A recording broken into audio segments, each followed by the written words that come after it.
Hi friends.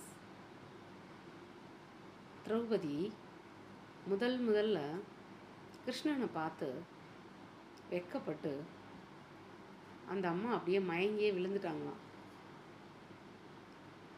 அதுக்கப்புறம்தான் மருத்துவர்லாம் வந்து தான் அதுக்கு முன்னாடியே எழுப்பிட்டாங்க. ஆனால் மருத்துவரும் வந்திருக்காரு. இப்போது இதில் என்னன்னு பார்த்தீங்கன்னா, கிருஷ்ணனை பற்றி இவளுடைய பேர் வந்து கிருஷ்ண இல்லையா, இவளுக்கு ரொம்ப பிரேமை கிருஷ்ணன் மேலே. கிருஷ்ணைக்கு, அதாவது திரௌபதிக்கு நிறைய கவிதைகள் இந்த அம்மா எழுதியிருக்காங்க. யாரை பற்றினா, கிருஷ்ணனை பற்றியே நிறைய கவிதைகள் எழுதி எழுதி சேர்த்து வச்சுருக்காங்க. ஆனால் கிருஷ்ணன் வந்தோடனே இவளை பார்த்து வர்ணிச்சிருக்காரு. நல்ல பொண்ணு, நல்லா நீங்கள் அழகாக இருக்கீங்க, அப்படி இப்படின்னு எல்லாம் வந்து ஒரு 4 வார்த்தையில் சுருக்கமாக வர்ணிச்சிருக்காரு. இவளுக்கு அதை கேட்டு தான் மயக்கம் வந்துடுச்சு. இவங்க கவிதை எழுதி இவங்க நிறைய சேர்த்து வச்சுருக்காங்க.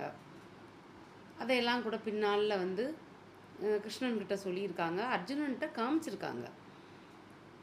எவ்வளவு ஒரு பார்க்காமலே வந்து இப்படி ஒருத்தருக்கு ஒருத்தர் இந்த அம்மா அதே மாதிரி அர்ஜுனனை தான் கல்யாணம் முடிக்கணும் அப்படின்னு அவர் மேலே அவ்வளவு ஒரு கொள்ளை காதல்.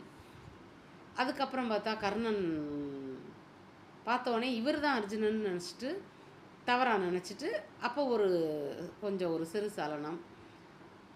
இப்போது இவ்வளவு இருந்தும் மனசுக்குள்ளே இதையெல்லாம் ஒரு